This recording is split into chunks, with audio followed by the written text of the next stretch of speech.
Hola, ¿cómo estás? Bienvenida, bienvenido a este espacio que se llama Corporalidades, en el que hablamos sobre la experiencia de habitar nuestro cuerpo. Yo soy Raquel y estoy muy feliz de estar aquí hoy y de que estés también aquí tú escuchando. El tema que tengo para el día de hoy es interesante, un poco profundo, tal vez un poco complejo y un poco controversial también. Pero de hecho, por lo mismo, como que me costó trabajo desarrollarlo. Y me tardé un poquito más como en subir este episodio porque me tomó como mucho esfuerzo estar así como que eh, elaborando y desarrollando como todas estas ideas que quiero plasmar aquí hoy. Y pues espero que salga bien. Después de tanta espera y de tanto tiempo, yo espero que sí pues que logre yo plasmar lo que quiero plasmar y sobre todo como rebotar ideas para que pues tú que me estás escuchando puedas ahora sí que desarrollar tu propia forma de pensar, o si ya tienes tal vez algo relacionado con esto que has estado pensando, pues estaría padre solamente como, no sé, eso, como resonar un poquito y cada quien extender su propia teoría, creo yo. Entonces, pues como ya te habrás dado cuenta, está un medio subjetivo este tema. Más o menos, o sea, sí y no. Tiene unas partes que son muy subjetivas. Entonces, bueno, aquí te voy a platicar mi forma de verlo. Y ya sobre esto, pues tú puedes hacer tu investigación, tu propia reflexión y todo lo que necesites, ¿ok? El tema de hoy, de por sí las palabras suenan un poquito rimbombantes, ¿verdad? Eh, Se trata sobre la ontogenia y la filogenia, ¿ok? Estos dos conceptos son conceptos evolutivos, ¿ok? Entonces esto se va a tratar mucho como de evolución. Y lo que voy a plasmar aquí es la relación entre estos dos conceptos. ¿Qué es la filogenia y qué es la ontogenia? Vamos a empezar por ahí. La filogenia o filogenética es una parte del estudio de la biología evolutiva que habla sobre el origen de cada una de las especies, ¿ok? Entonces, básicamente lo que hace esta rama científica o este estudio es poner información y hacer estudios y hacer como pruebas sobre cómo se originaron distintas especies. Y entonces tú puedes hacer estudios filogenéticos para cada especie que existe en la Tierra, que son bastantísimas, ¿no? Y de hecho hay algo que se llama un árbol filogenético, que probablemente lo has visto, así de que en un museo de historia natural o algo así, que es el que te explica más o menos cómo es que, pues originalmente, tal vez en un inicio, todas las especies que hoy conocemos y que son diversas y enormemente distintas, nacieron de un solo origen, ¿verdad? Por eso es como un árbol filogenético, porque es como de que un solo tronco, pon tú, y entonces ya sobre eso crecen y empieza a haber como diferentes ramas. Ahora, más recientemente se ha hablado de la opción de que no sea como tal un árbol filogenético, sino que sea como más bien una especie de red o una especie de malla, porque no necesariamente es lineal, o sea, la evolución no es algo así como que tú puedas trazar tan bonito como en los árboles filogenéticos o como en la línea esta clásica que te ponen de la evolución, por ejemplo, del ser humano, ¿no? Te ponen así de que el simio en cuatro patas y luego como que jorobado y luego parado y luego ya con una lanza y ya te dicen, así evolucionó el Homo sapiens, ¿no? Pero pues esto es como que bastante simplista. En realidad, o sea, si tú te metes a estudiar la evolución como tal, pues te das cuenta de que no es algo tan simple, no es algo tan lineal, sino que son como una serie de mutaciones que suceden con el tiempo y adaptaciones al entorno, etcétera, ¿ok? Entonces no nos vamos a meter en nada de eso, no te preocupes. Este, pero sí el punto de mencionar la parte como de la malla o de la red filogenética en vez del árbol está interesante porque significa que no siempre hay una rama que se bifurca en dos ramas diferentes o en tres ramas diferentes, sino que a veces hay dos ramas que se unen para formar una sola rama, O sea que ha habido ocasiones en las que dos especies diferentes se unen para formar una sola especie, ¿no? Entonces, bueno, esto está muy fascinante y lo puedes ver en la biología y todo eso, pero solamente es así como que una mención al aire, no vamos a hablar de nada de eso. O bueno, lo que voy a hablar aquí más bien sí es algo así, pero me voy a centrar específicamente en la filogenética humana, ¿ok? Porque bueno, al final de cuentas aquí hablo sobre el cuerpo humano, entonces vamos a hablar sobre el origen ahora de la especie humana. Está interesante, ¿no? Entonces más o menos es eso. Eso es lo que estudia la filogenética. Cómo es que una serie de evoluciones y mutaciones y muchísimos milenios dieron origen a lo que hoy conocemos como la especie humana, ¿no? El Homo sapiens y así. Entonces esa es la parte filogenética. Ahora, la otra cosa que voy a explorar aquí es la ontogenia. Y la ontogenia es muy parecido y a la vez muy distinto, ¿ok? La ontogenia no se enfoca como en el origen de la especie, sino en la vida de un individuo, ¿ok? Más o menos cuál es la historia de vida, hablando en términos biológicos, de un individuo de una especie X, ¿ok? En este caso, otra vez vamos a hablar de la especie humana porque es lo que nos concierne aquí. Entonces, la ontogenia humana lo que estudia básicamente es todo el proceso que tiene que suceder para que algo que antes eran, o sea, que en un origen son como dos gametos, que son una célula sexual femenina y una célula sexual masculina, dan origen a un cigoto, ¿no? Y entonces a partir de ahí, todo ese proceso que sucede para que un ser humano se desarrolle, ¿no? O sea, primero en el útero y después fuera del útero y cómo va creciendo a través de los años, su duración, esperanza de vida media y hasta que muere y qué es lo que pasa con el cuerpo cuando muere, ¿ok? Bueno, eso ya de lo que pasa con el cuerpo tal vez es un extra. Pero bueno, punto que hasta que muere, ¿ok? Eso sería la ontogenia. La ontogenia es un estudio igual biológico que se trata sobre una especie específica y que habla sobre como su historia natural de vida, ¿ok? Entonces eso es lo que vamos a hablar hoy. Yo sé que suena bastante complejo, no lo es, no lo voy a manejar con términos así rimbombantes, no te preocupes. Lo que quiero aquí es explorar la similitud que hay entre estos dos términos. Cómo se unifican más o menos estos dos términos de la filogenia y la ontogenia y cómo la ontogenia, que es como esta representación de la vida de un individuo, es una representación, es como un resumen de la historia filogenética de la especie, ¿ok? Esta es una teoría que surgió, no sé cuándo, la verdad, ya tiene años, probablemente décadas, la verdad, no tengo idea o sea, como quién fue la primera persona que publicó algo así, pero sí sé que ha habido como diferentes personas que tratan de aproximarse a este tema de las similitudes y también ha habido personas que han rechazado, digamos, esas ideas, ¿no? Porque te dicen, no, es que no necesariamente y es que no lo representa así 100% fielmente la historia, etcétera, ¿no? O sea, como que hay opiniones encontradas, por eso digo que es un tema controversial. Pero bueno, de nuevo, la idea aquí es ahora sí que ponerlo sobre la mesa y que cada quien piense lo que quiera. ¿Ok? Entonces, bueno, vamos a empezar. Y lo voy a contar así como si fuera una historia, porque la verdad yo cuando empecé como a pensar en esto se me hizo muy fascinante. Ya tiene varios años que traigo esta idea en la cabeza. Entonces vamos a empezar. Y vamos a empezar con el origen de la vida.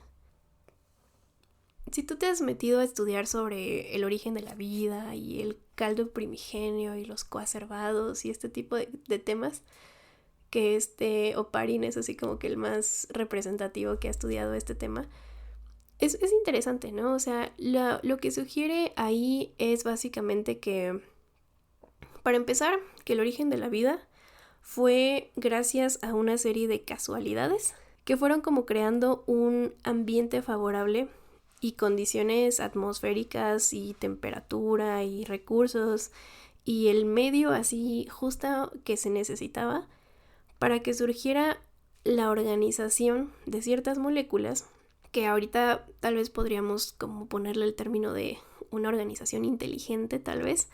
O sea que es como que un punto en el que digamos que, hablando biológicamente, ¿no? Hablando en términos científicos, es así como la chispa, digamos, de la vida sería en este momento en el que varias moléculas pasaron de ser independientes a entonces organizarse juntas y empezar a actuar con un propósito común, ¿ok? Y entonces este propósito común se empezó a convertir en, pues, lo que digamos que primigeniamente se llamaría la vida, ¿ok? Y entonces hay individuos, que en este caso son individuos moleculares, o sea, estamos hablando de partículas, moléculas, y estas moléculas se empiezan a juntar a través de dinámicas químicas, pero digamos que el cambio aquí, porque ya había reacciones químicas y todo, digamos que el cambio aquí es que pasan a ser como que reacciones con un propósito, vamos a ponerlo así. Y entonces sucede como esta especie de chispa de la vida, ¿no? O sea, obviamente nadie estaba ahí en ese momento, nadie te va a poder decir exactamente cómo sucedió.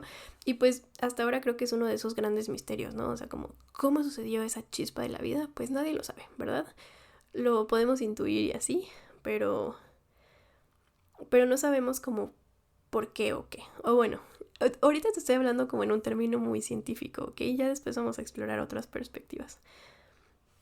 Pero bueno, este mismo origen de la vida, en el que hablamos como de todo este medio y de las circunstancias adecuadas, incluso si lo extrapolamos ahora o lo ponemos en un paralelismo con el origen de la vida de un individuo, o sea, piensa por ejemplo cómo es que llegaste tú a este planeta, pues mira, si lo piensas, podríamos describirlo tal vez de la misma forma, ¿no? Hubo una serie de circunstancias y casualidades que llevaron a dos individuos a conectar y a crear algo más allá de lo que son ellos dos, con una especie de propósito que sería en este caso como dar vida a otra persona, ¿no? A otro individuo. Y entonces esta serie de casualidades en medio del caos hizo que los medios fueran los propicios para que entonces estos dos individuos se sumaran e hicieran algo más y tuvieran como un propósito común, ¿no? El crear la nueva vida. Ahora, independientemente de que haya sido planeado o no planeado, ya estamos hablando como de propósitos biológicos, ¿no? Por así decirlo.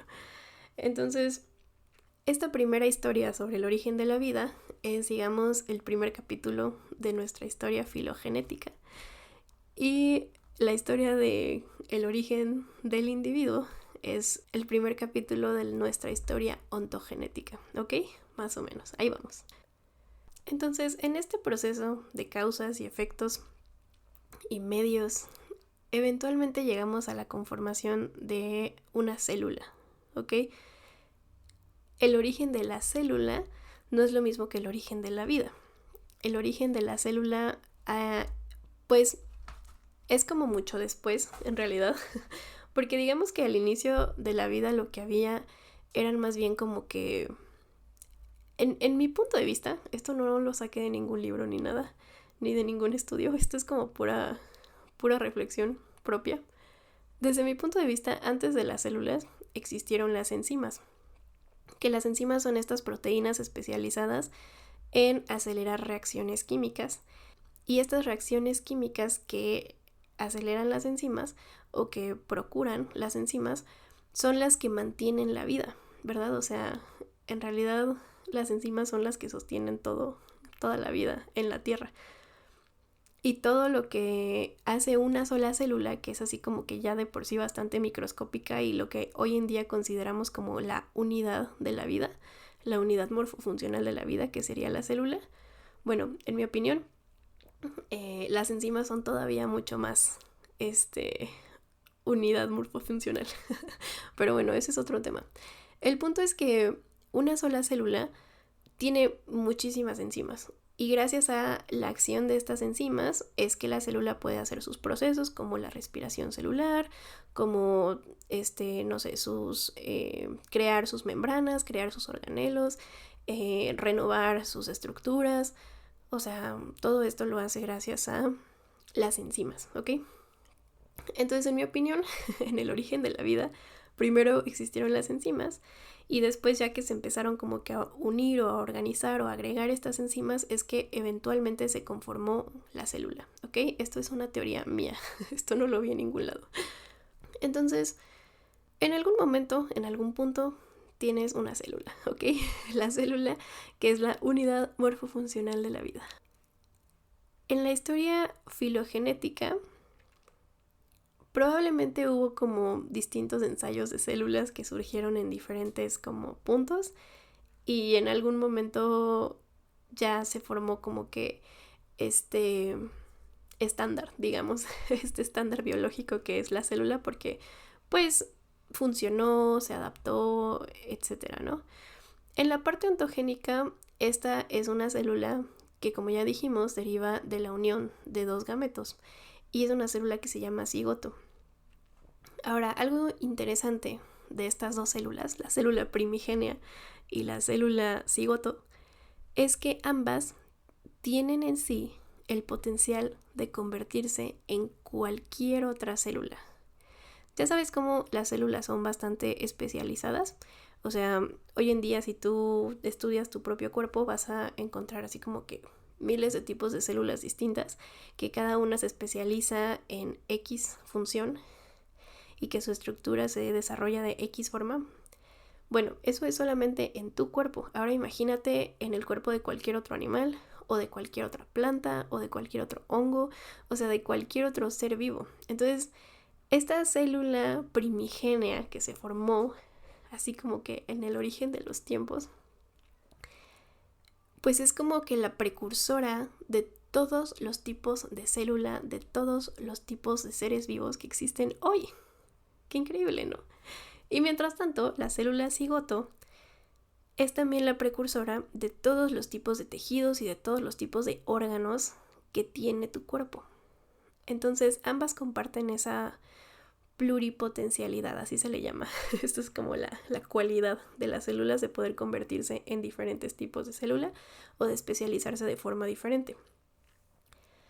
Ahora, aquí lo que sucede es que una sola célula, pues probablemente vive y muere y listo, ¿verdad? Pero entonces algo que es como que clave y que de hecho hoy conocemos como que función básica de la vida es la reproducción, ¿verdad? Entonces las células comienzan a reproducirse y de una célula salen dos células, o sea, una sola célula hace una copia idéntica de su propio ser y entonces ahora tienes dos células idénticas. Y si esas dos células ahora se dividen, entonces tienes 4. Y luego si estas 4 se dividen, ahora tienes 8. Y así funciona, ¿no? Exponencialmente. Ahora, no sé cómo haya funcionado esto en el origen de la vida, pero sé que eventualmente empezó a haber como que muchas células individuales, distintas cada una de la otra. Y entonces, eventualmente empezaron a hacer contacto, ¿no? Empezaron a hacer contacto unas con otras y empezaron a interactuar y a enriquecerse unas de las otras y a cuidarse entre ellas y a conseguir alimento tal vez de una mejor manera y tal vez a conseguir refugio de una mejor manera, etcétera, ¿no? Y entonces esto empieza a hacer que ya pasen de ser un individuo a ser un grupo. Empieza a haber agregaciones de células y esto ya se conoce, por ejemplo, a nivel bacteriano le llamaríamos colonia, ¿no? Una colonia de células. Y esto mismo sucede en la parte ontogenética, ¿ok? En la historia de nuestra creación individual como seres humanos. El cigoto justamente lo que hace es empezar a reproducirse como loco, pero de una forma ordenada. Hasta que conforma una cosa que se llama mórula, ¿ok? Que se llama así porque parece una mora. Ya ves como las moras son así como que un montón de bolitas. Es una bolita llena de bolitas. Haz de cuenta que así se ve. Que es lo mismo, es un agregado de células que en este momento están actuando como de manera conjunta porque tienen como este mismo objetivo de sobrevivir. Prácticamente su objetivo en ese punto es sobrevivir y seguirse reproduciendo. No tienen nada más que hacer más que reproducirse y seguir viviendo, ¿ok? En la parte filogenética hay estos agregados de células, probablemente empiezan a justamente actuar de una manera tan conjunta que ya se empiezan a individualizar como un colectivo, ¿ok? Suena raro esto, pero bueno, lo voy a explicar. Empiezan a actuar todas juntas como un solo individuo, ¿ok? Y esto es algo que se llama organismo multicelular. O sea, en la parte de la biología, hoy en día todavía conocemos organismos que son unicelulares, como las bacterias, por ejemplo, y algunas amebas y otros tipos de reinos, pero bueno, las bacterias serían las más comunes, que son unicelulares. O sea, una célula es un individuo, una bacteria es una célula nada más, y entre ellas hacen colonias y entonces ahí ya son un montón de células, ¿verdad? Y como colonia probablemente actúan como un solo individuo, pero siguen siendo individuos de una sola célula. Son seres unicelulares. Ahora, del otro lado, digamos, tenemos a a los individuos multicelulares, que son los que están compuestos por muchas células, ¿ok? Como nosotros, por ejemplo, que somos individuos, o sea, un humano es un individuo, pero a la vez está compuesto por millones de células internamente. Entonces, digamos, paso biológico del ser unicelular a ser multicelular fue como uno de los capítulos de nuestra historia filogenética. O sea, nuestra especie, para llegar a ser lo que fue hoy, en algún punto de la evolución, en los millones de años de historia de la Tierra, pasó de ser un individuo unicelular a ser un individuo multicelular, ¿ok? Y en nuestra historia ontogenética, pues también pasa de ser un cigoto a entonces reproducirse hasta convertirse en un prototipo, digamos, de lo que seríamos, pues de lo que somos el día de hoy, ¿no? Pero en ese punto es un agregado celular que se comporta como un solo individuo. Ya en ese punto tan temprano en nuestra vida, se comporta como un solo individuo. Aunque obviamente tal vez no le vamos a llamar humano en ese punto, pero pues es una mórula, ¿verdad? O sea, es un algo que se está comportando como un solo ser. Ahora, en este punto pasa algo interesante, que es que como ya tienes muchas células en un solo individuo, pues justamente te da como chance de poder especializar a diferentes células a que cada una haga diferentes funciones y de esta manera optimizas tus funciones como individuo. Entonces eso es lo que empieza a suceder a ambos niveles, a nivel evolutivo, a nivel filogenético. Aquí un organismo multicelular justamente tiene esta ventaja de entonces ahora poder hacer diferentes funciones con diferentes partes de su cuerpo. Entonces vamos a poner el ejemplo de una plantita. Una plantita que pues fueron mucho antes de los animales, ¿verdad? Evolutivamente hablando. Una plantita tiene diferentes partes en su cuerpo vegetal. Y entonces tiene células que se especializan en conseguir agua. Y luego tiene células que se especializan en hacer fotosíntesis. Y tiene células que se especializan en, no sé, hacer que la planta se agarre bien de algún lado y que siga creciendo, ¿ok? Entonces ya tienes como que esta optimización. Pero si nos vamos un poquito más allá, en la misma historia filogenética, ya tienes también algo que es extrapolado a cómo se van diferenciando los organismos en diferentes especies, ¿ok? Aquí es justamente donde sucede también esta parte, porque ahora sí ya tienes un organismo que es una plantita y que a su vez se dividió en raíz y hoja y tallo.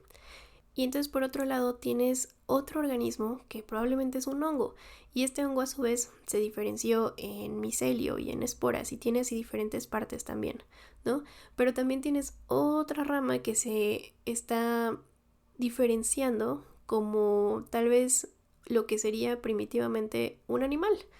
No sé qué sería como un animal a ese nivel, probablemente como protozoarios o algo así, o tal vez sea algo un poquito más, no sé, imagínate como un gusanito o una larvita o algo así, o sea, tal vez algo como demasiado primitivo, pero ya tienes como estas 3 especies distintas, ¿no? Ya pasó de ser un solo como tipo de células y un solo tipo de organismo, entonces ya se dividió en diferentes especies, ¿ok? Esto es lo que pasa a nivel filogenético. A nivel ontogenético tenemos lo que es la diferenciación de las células, pero a nivel de diferentes tejidos.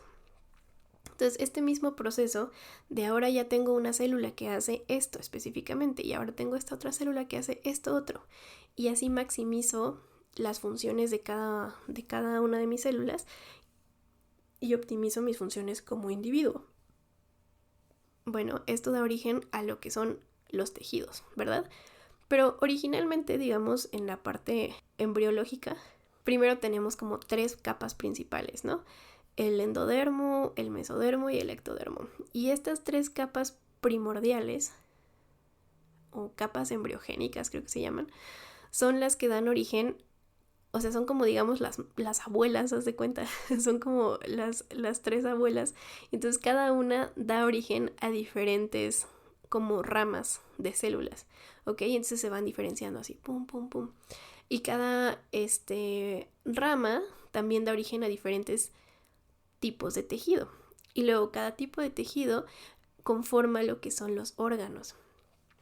Ok, ya vimos entonces más o menos este paralelismo de cómo a los 2 niveles se van especializando y van formando como algo más, como una especie de orden interno en el caso de los órganos y un orden externo en el caso de las especies, ¿no?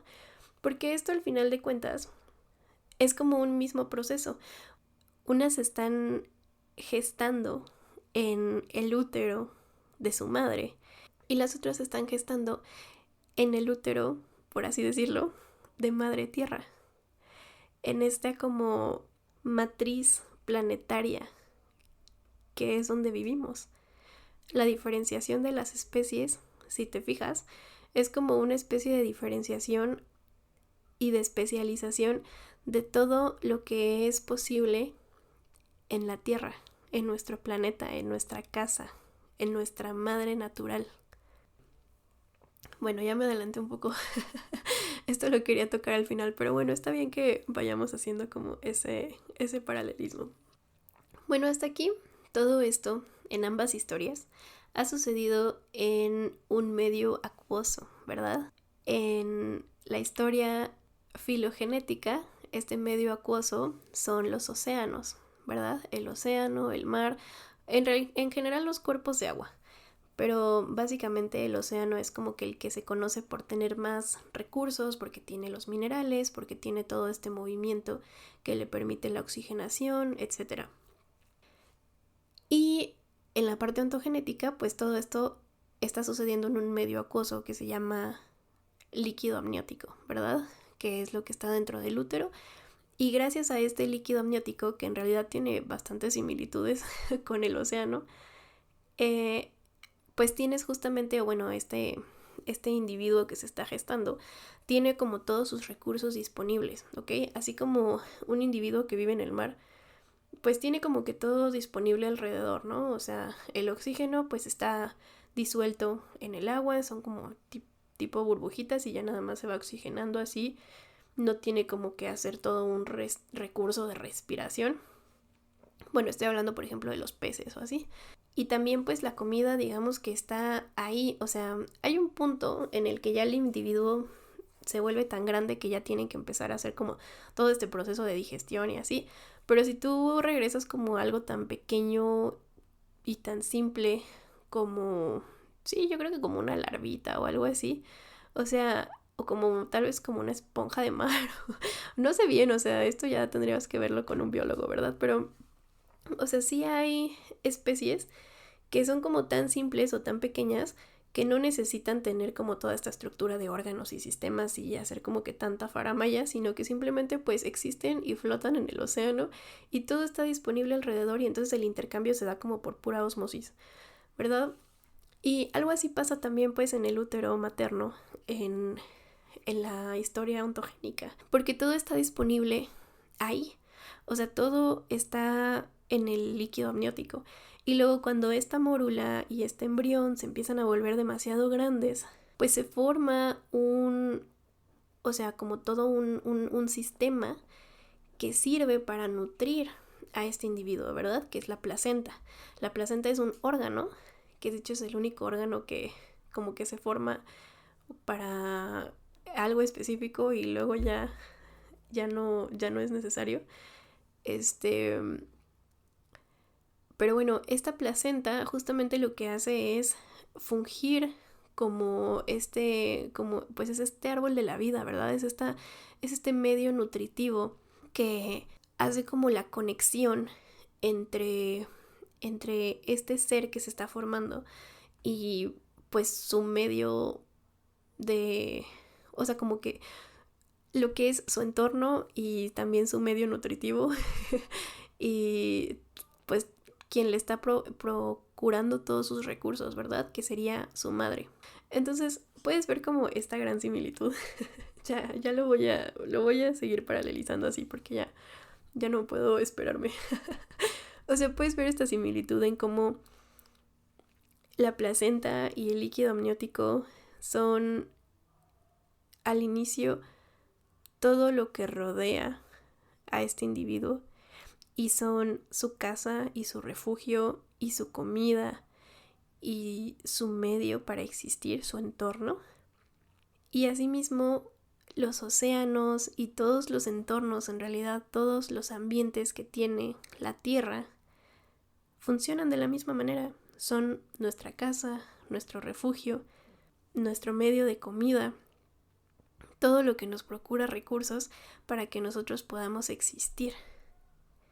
Y tal vez ni cuenta nos damos y tal vez no sabemos o no podemos como dimensionar que estamos siendo constantemente alimentados y protegidos por nuestra madre tierra.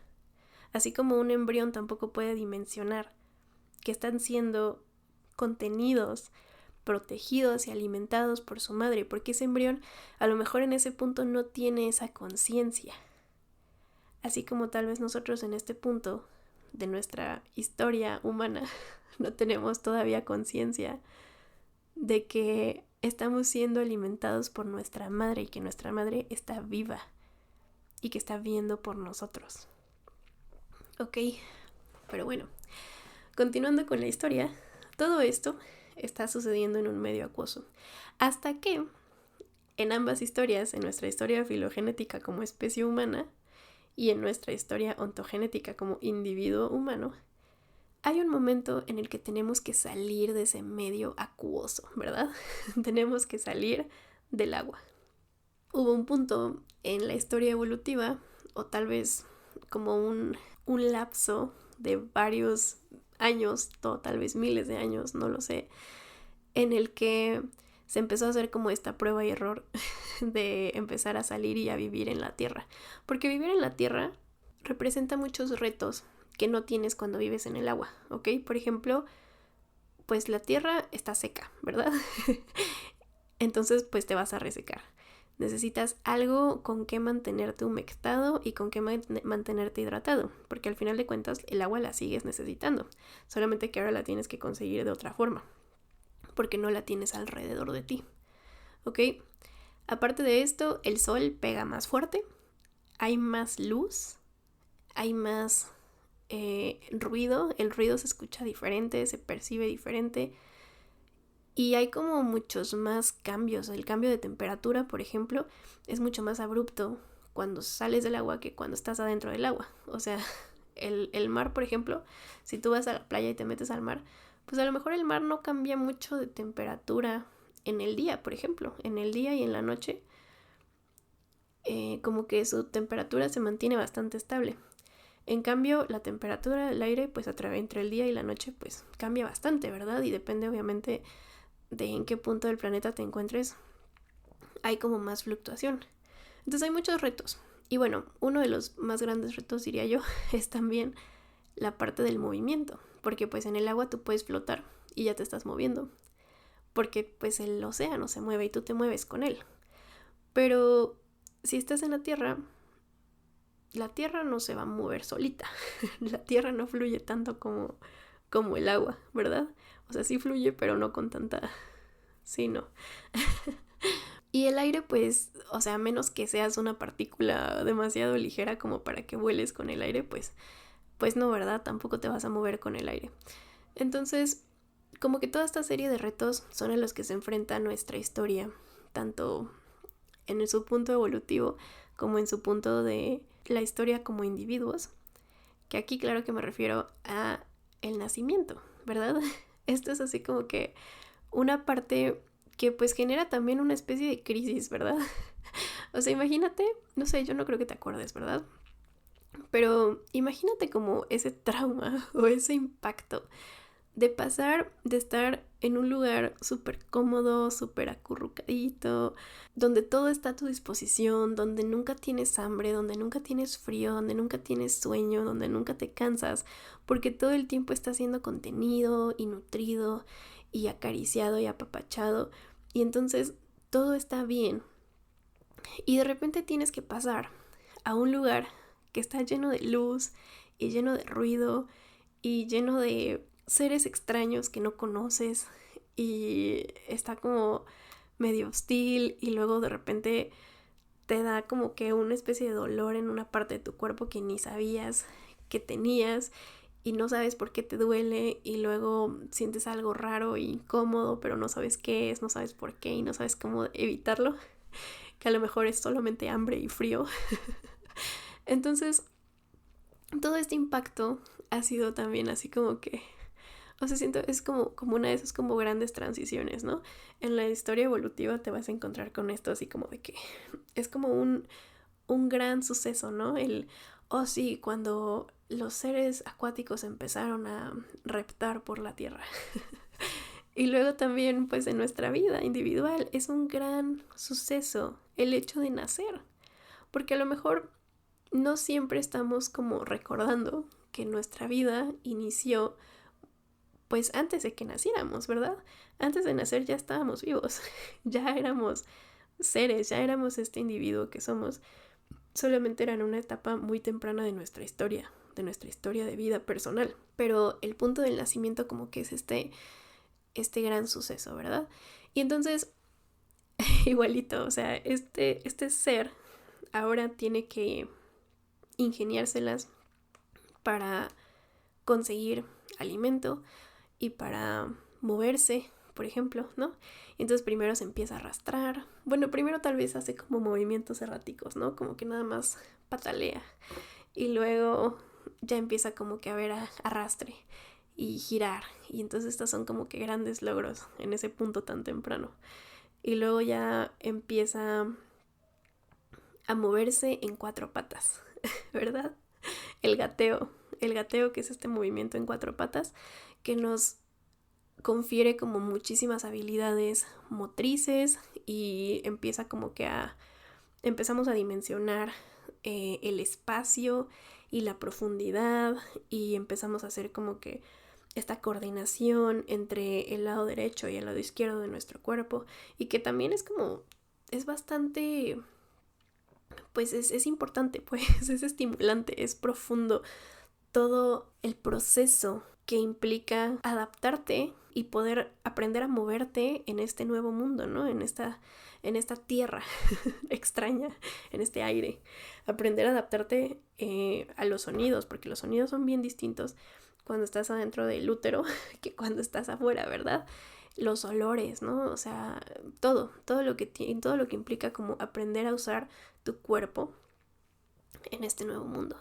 Y entonces yo creo que es algo así lo que sucedió también como en este punto de la evolución, ¿no? O sea, seguramente habrás visto como en estos árboles filogenéticos, pues te ponen como, a lo mejor primero empezaron como los los reptiles, ¿no? Estos seres que reptan, que se arrastran por la tierra. Y entonces poco a poco empezaron a desarrollar como sus patas, ¿no? Y entonces ya ahora ya no es una serpiente, ya es un cocodrilo, no sé. Y de todas maneras se arrastran, ¿no? Pero ya hay un punto en el que empiezan como que a levantar el abdomen del suelo y entonces ya empiezan como que a caminar en 4 patas. Y ya después eventualmente en nuestra historia de especie humana hay un punto que también es como que wow, súper aclamado por los biólogos evolutivos, que es como esta parte en la que el ser humano pasó de ser cuadrúpedo a ser bípedo, ¿verdad? Y entonces ahora ya nos desocupamos las manos y ya podemos hacer cosas con nuestras manos. Y también es un gran suceso en la historia individual cuando empiezas a caminar. O sea, ¿a poco no es como que una gran emoción? Siempre es como de que, ay, es que mi bebé ya dio sus primeros pasos. Pues claro, o sea, como que nos emocionamos por lo mismo, porque son como grandes sucesos a través de nuestra historia, a nivel de la historia evolutiva como especie y a nivel de la historia individual como personas, que es como de que, wow, ya dio sus primeros pasos, esto le va a conferir independencia y va a poder ahora desarrollar sus manos, ¿verdad? Y entonces ahora poco a poco empieza como a desarrollarse la parte más fina, digamos, ¿no? O sea, más fina me refiero como que a los movimientos finos, que justamente igual en la biología vas a ver cómo pasan, como que un gran paso evolutivo es el Homo habilis, ¿no? Como este ser, este precursor que empezó a usar sus manos para hacer herramientas. Eso es empezar a desarrollar las habilidades motoras finas, ¿verdad? Las habilidades motoras gruesas son así como que las que son un poco más amplias, ¿no? Como tal vez extender los brazos o incluso caminar, probablemente, pues, bueno, caminar tiene también un componente de habilidad fina, pero bueno, vamos a decir que en términos generales, patalear o todo esto es así como que habilidad motora gruesa. Y la fina es la de ya como que los dedos y la pinza y entonces opones tu pulgar con los otros dedos y puedes lograr así como que agarrar un lápiz. Eso ya es lo más fino, ¿no? Entonces esto sucede a nivel evolutivo y después sucede también a nivel ontogénico, ¿no? Cuando empezamos como que a justo agarrar de que los utensilios y los colores y cosas así. Y el desarrollo de nuestra estructura social, yo creo que también podríamos mencionarla aquí un poquito, porque también es algo que va evolucionando a nivel de la filogenética. Esta parte social, pues ya vimos cómo primero pasas de ser una célula a un grupo de células. Y luego ya que eres un grupo de células, eres un individuo. Pero a la vez, tus células internas pasan de ser también como que individuales a ser grupos de células. Y estos grupos de células actúan como un solo individuo que eres tú. Y luego hay un punto en el que muchos individuos empiezan a convivir en un solo, como en una tribu, ¿verdad? Y esto es algo que sucedió también en nuestra historia evolutiva, porque en algún punto de este árbol o de esta red filogenética nació lo que es, digamos, la rama de los mamíferos. Y los mamíferos nos caracterizamos por ser como que, pues muy de tribu. Digo, no todos, ¿verdad? Hay excepciones y hay algunos animales como que el famoso lobo solitario, ¿no? Y cosas así. Pero como que en general, al menos en la etapa como temprana de la vida de los cachorros, vamos a ponerlo así, hay como esta necesidad de compañía, esta necesidad de estar en tribu, en familia, ¿verdad? De formar como comunidades. Y puede ser esto por, o sea, tal vez un biólogo evolutivo o un biólogo, un científico te va a decir que es por cuestión de supervivencia, ¿verdad? Y probablemente sí. Entonces, pero también como que hay algo más que solo la supervivencia, o sea, como que muchas veces o sea, el estar en comunidad te genera como que un sentido justo de pertenencia, ¿no? Y aparte de que prolonga tu vida, pues también puede prolongar tu calidad de vida, ¿no? O sea, y esto se ve como cuando estudian manadas de elefantes, ¿no? Por ejemplo, así de cómo, por ejemplo, los abuelos elefantes cuidan a sus nietos elefantes y de cómo los individuos más viejos de una especie son como que los líderes, ¿no? Así como que los abuelos, ¿no? Que son como los sabios, los que ya han pasado por distintas, catástrofes tal vez, y entonces ya saben más o menos qué hacer o cómo guiar a los demás. Y entonces sí, tal vez como que el fin único es como la supervivencia, pero pues como que te da un trasfondo más social de todo lo que está sucediendo ahí, ¿no? Y entonces esta parte mamífera de nosotros es algo que traemos como súper enraizado en nuestra existencia. Y entonces hay algo que se llama, una parte del cerebro humano que se llama área límbica, se llama. Y esta área límbica o esta zona límbica es algo así como nuestro cerebro social. O sea, y lo menciono porque creo que así como podemos explicar, digamos, como la evolución o la historia de nuestra vida, pues también es importante mencionar que no nada más es a través de funciones y estructuras y de cómo se fue formando todo. O sea, bueno, sí, pero una parte de cómo se fue formando todo es nuestra parte social. O sea, incluso a lo largo de nuestra vida, si te fijas, o sea, cuando somos como muy jóvenes, muy niños, esta parte mamífera está como súper activada en nosotros, que es la parte de estar en comunidad y de quiero estar con mi familia y de mi familia lo es todo para mí y busco aceptación a través de otras personas, primero de los más cercanos, ¿no? De mi familia, y luego tal vez cuando crezco un poquito más y ya soy adolescente, la aceptación viene tal vez de mis amigos, ¿no? O de los terceros o así.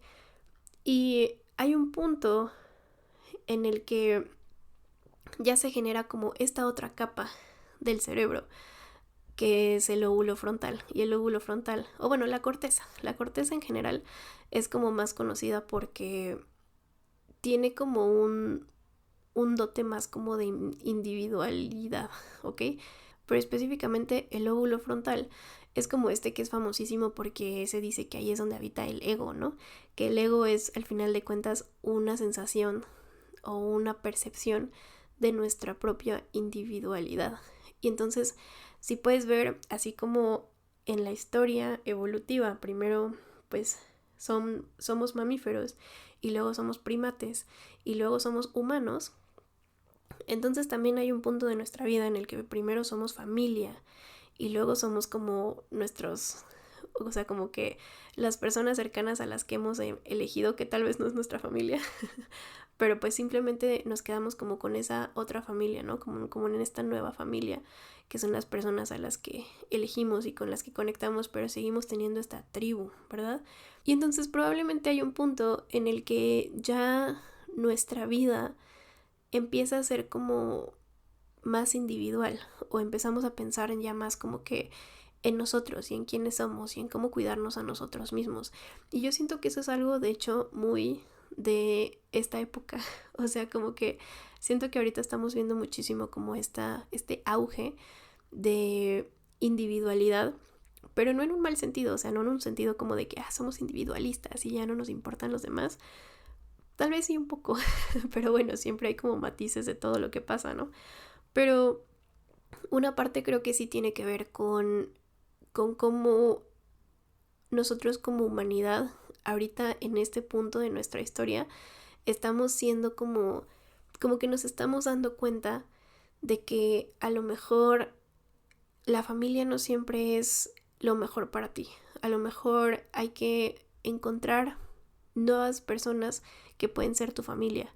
Y a lo mejor también hay momentos de la vida en los que tienes que simplemente irte de todos lados y aislarte un poquito y encontrar como que esta parte tuya. Encontrar qué es lo que tienes que hacer para cuidarte a ti y dónde te gusta vivir y cómo te gusta vivir, ¿verdad? Y no sé, ahorita yo siento que hay muchas personas que ya están haciendo eso, ¿no? Como, o sea, como eso de salirte de casa de tus papás y buscar vivir solo y no necesariamente como que casarte luego. O tal vez sí formar como una vida en pareja, pero no necesariamente con el fin de tener hijos. Y ya más bien como que escoger a tus 2, 3 personas que van a ser tus amigos cercanos y con los que convives y ya, ¿no? Pero bueno, creo que ya me fui muchísimo. Voy a regresar un poquito a esta parte como de... A ver, ¿en qué iba? Estaba como... Sí, pues cómo funcionan más o menos los primeros años de vida y más o menos cómo se va forjando como esto, ¿verdad? Entonces, algo también que se me hace interesante es la parte del lenguaje. El lenguaje creo que es algo que también o sea, el cómo, si tú has visto cómo un bebé pasa, o sea, empieza como a hablar y todo lo que sucede antes de eso, siento que también representa como el lenguaje en sí, ¿no? O sea, la historia del lenguaje verbal en nuestra evolución humana. Porque, ¿qué es lo primero que pasa? O sea, lo primero que hay es llanto, ¿verdad? Llanto y gritos, si acaso risas, que creo que es así como que lo más básico de todo. O sea, un bebé puede gritar y después empieza a reír. Es como lo primerito que sale de su garganta, ¿verdad? Y ya después de esto empieza un poquito el balbuceo, pero algo que es bien interesante es que viene el canto. El canto es algo tan divino porque es la forma, yo creo que más pura de comunicación, porque no solamente trae una comunicación que puede ser en palabras, sino que es una comunicación 100% emocional, es corporal. O sea, el canto te da como esbozos de cómo se encuentra el cuerpo, por cómo son las notas y por cómo son los tonos. Tú puedes saber más o menos como qué está pasando en la vida de la persona que está cantando, y eso se me hace increíble. O sea, qué tanto grita, por ejemplo, alguien en su canto, o qué tanto es como suave y como con tonos bajos, relajados, o qué tanto es así como con tonos intensos, ¿no? O sea, como que eso siento que te dice todo.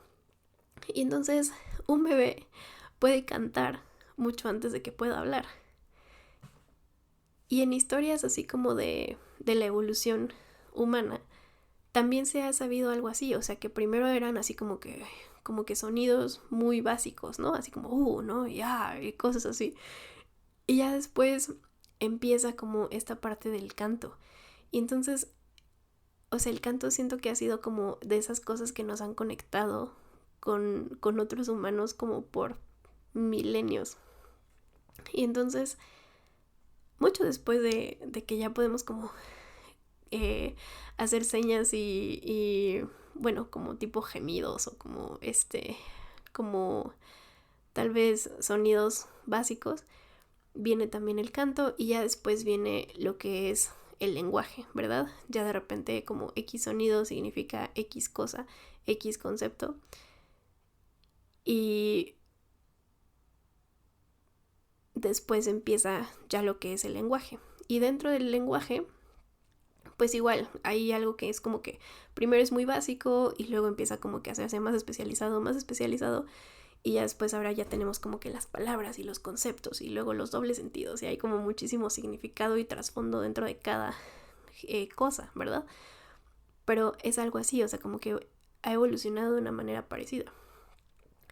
Y así como nos vamos educando en lenguaje, también hay una educación que se me hace interesante porque, o sea, algo que nos da como nuestra característica de humanos, una de las cosas es que tenemos como muchísimas formas de comunicarnos, siento, ¿no? O sea, tal vez aparte del lenguaje, vamos a decir, o bueno, aparte del lenguaje verbal, vamos a decir que al inicio, digamos, en nuestra historia, ¿no? O sea, en las primeras civilizaciones humanas, pues había lo que son, o sea, pues arte, ¿no? Había arte a través de dibujos, de pinturas, de monumentos, de cómo construir algo, y eso algo que construye significa algo para otra persona y de alguna forma cuenta una historia, ¿verdad? Y pues así también, o sea, si tú te fijas en los niños pequeños, pues ellos cuentan historias igual a través como de dibujos o de... antes de los dibujos, o sea, como antes de poder agarrar como una crayola o así, tipo, pueden, o sea, hacen como mucho estos, como... Siento que esto es algo que enoja mucho a los papás, que es como hacer un relajo con la comida, pero de alguna forma es así como que no sé, yo siento que es una forma de decir como que aquí estoy, ¿no? O sea, es una forma de hacerte saber o de hacer a alguien más saber que aquí estuve yo, que estoy dejando una marca porque dejé un pedazo de papilla en la mesa, ¿no? Por ejemplo, o porque tiré, no sé, toda la masa que había para galletas y me puse a jugar con ella y entonces ahora está un reguero, que tiré la harina y dejé una huella de mi trasero porque me senté ahí, ¿no? O sea, siento que es como algo así, tal vez algo como sin mucho propósito, pero al final de cuentas es como una especie de legado que haces y que cuenta una historia, ¿no? Que cuenta como, pues, el desastre que hiciste en la cocina o en años como de civilizaciones primitivas, pues a lo mejor una especie de, no sé, de que puse 4 rocas así enfiladas para demostrar que en este punto hay peligro, ¿no? Pon tú. O así, o sea, empiezas a hacer como cosas, estructuras, pinturas que significan algo, ¿verdad? Y conforme pasa el tiempo ya empiezas tal vez a perfeccionar más tu técnica de hacer estructuras y empiezas a construir torres y empiezas a hacer ya como que pinturas tal vez un poco más fieles a la realidad, ¿verdad? Y ya cuando pasas como esta barrera del lenguaje, de aprender el lenguaje verbal, entonces empiezas a contar historias. O sea, hay un punto en las civilizaciones en las que empiezan a contarse historias las personas que ya llevan más tiempo aquí en la Tierra. Le cuentan historias a las personas que llevan poco tiempo para comunicar diferentes cosas. Para comunicar, por ejemplo,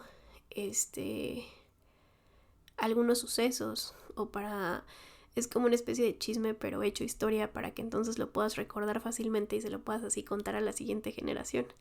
Y entonces empiezas a contar historias de tu familia o cuentan historias o hacen cantos que en los cantos te narra, no sé, que hubo una guerra con no sé quién o que no deberías ir por el camino tal porque hay peligro de que, no sé, pises algo venenoso o porque no te debes de meter solito a la selva porque entonces eres presa fácil para los depredadores. O sea, como que empieza a haber esta dinámica en la que las personas que ya son grandes le cuentan historias, le cuentan cuentos a las personas que apenas van llegando para que vayan aprendiendo lo que es la tierra y para que vayan aprendiendo cómo vivir aquí. Y en el punto ontogenético, pues todos estos cuentos infantiles y canciones infantiles, al final de cuentas siento que es algo así, o sea, todos son representaciones, todos son fábulas, todos tienen una moraleja que te están tratando de decir algo.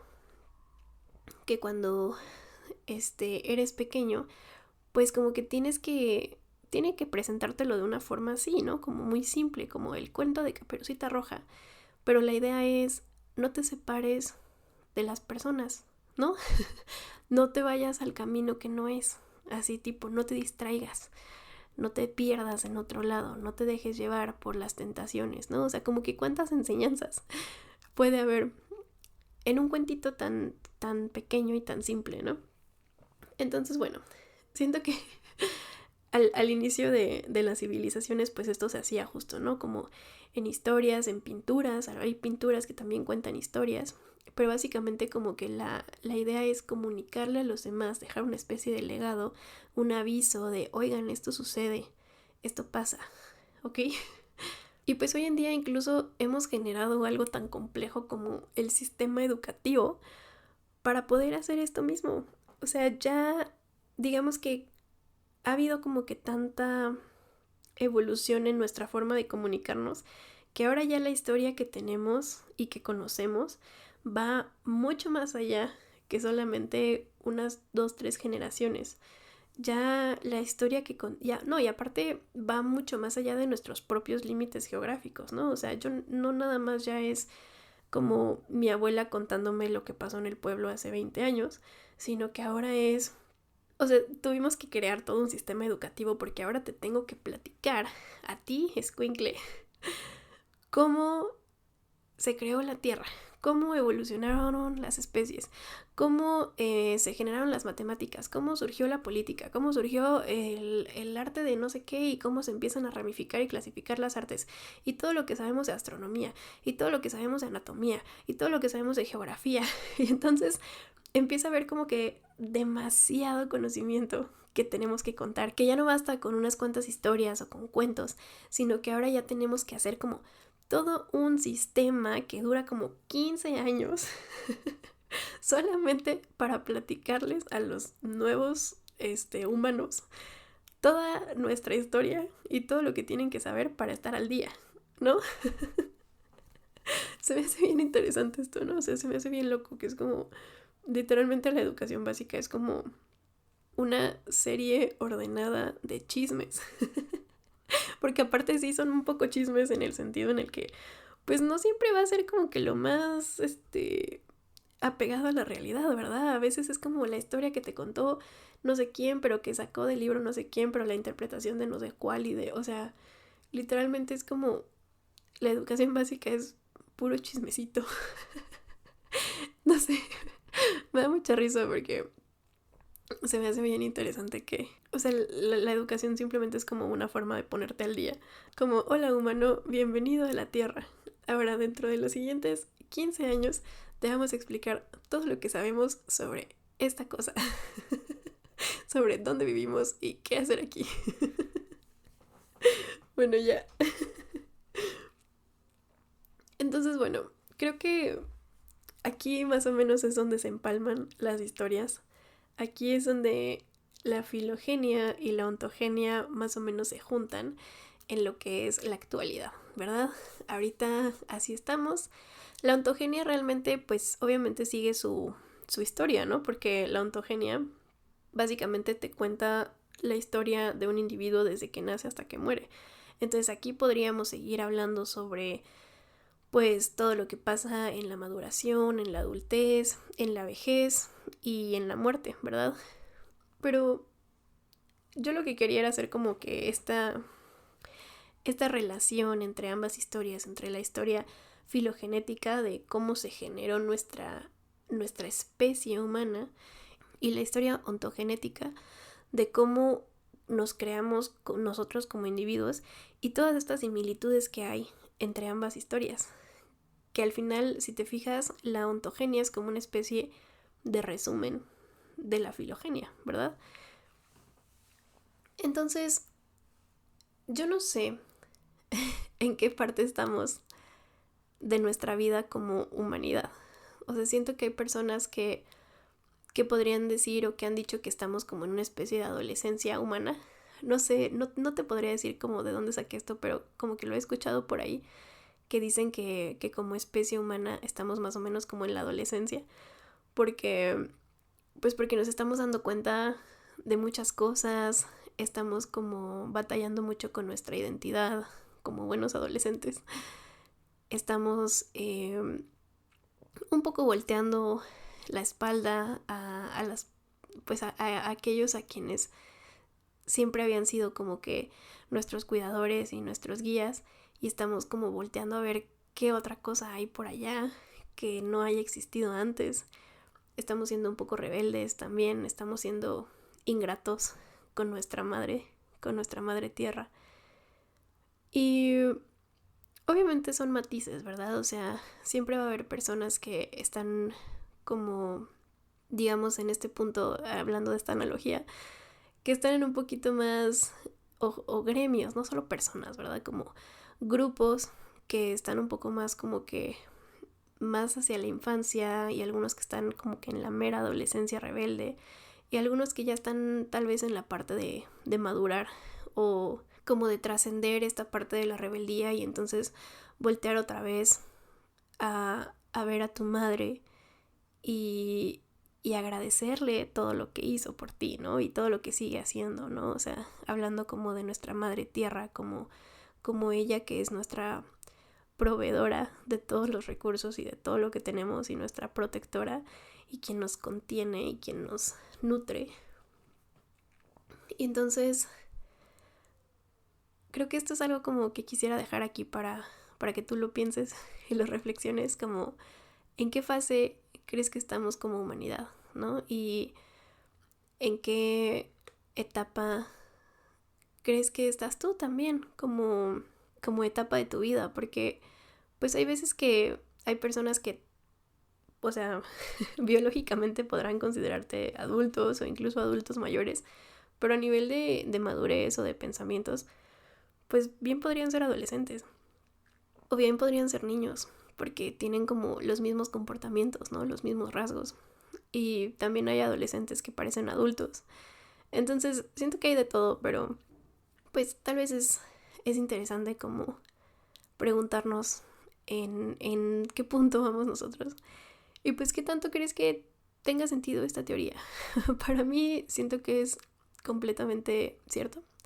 Siento que la ontogenia es como una especie de resumen ejecutivo, pero también es una conexión, es como una reflexión, una representación de toda nuestra historia evolutiva.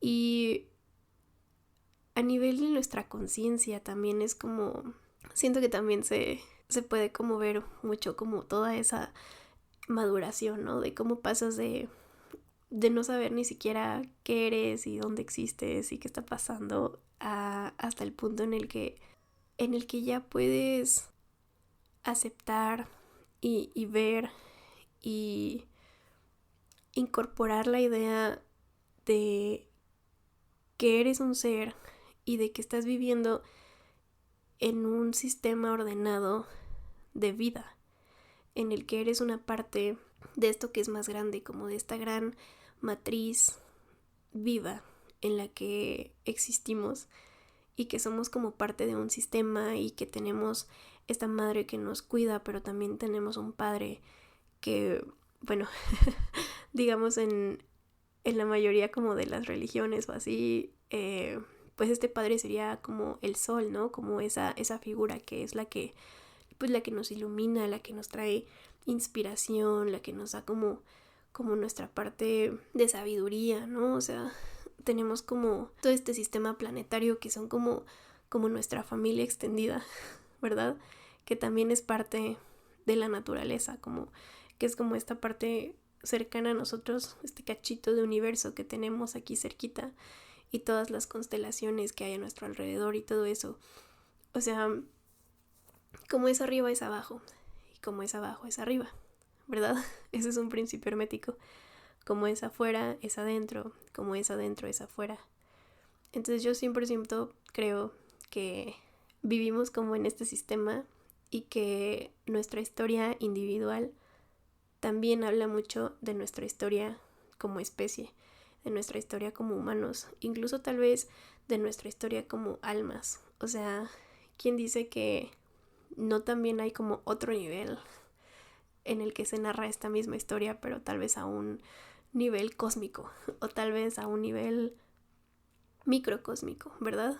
No lo sabemos. Tal vez hay muchas cosas por ahí que no sabemos, pero yo creo que tener apertura a esas ideas es algo que nos puede como cambiar mucho este switch de pensar que que no sabemos dónde estamos o que no sabemos qué andamos haciendo, ¿no? Pues simplemente somos parte de esta gran cadena, ¿no? Somos parte de este gran entramado o de esta red de la vida. Y que tal vez ese es un propósito en sí mismo. Solo ser. Solo vivir. Y bueno, ya, con ese existencialismo voy a cerrar. Si ya estás hasta acá, te agradezco muchísimo por escucharme. Espero que haya sido claro. Espero que se haya entendido y que puedas como rebotar algunos pensamientos con esto. Y pues nada, te mando un gran abrazo y te deseo lo mejor. Y nos vemos a la siguiente. Adiós.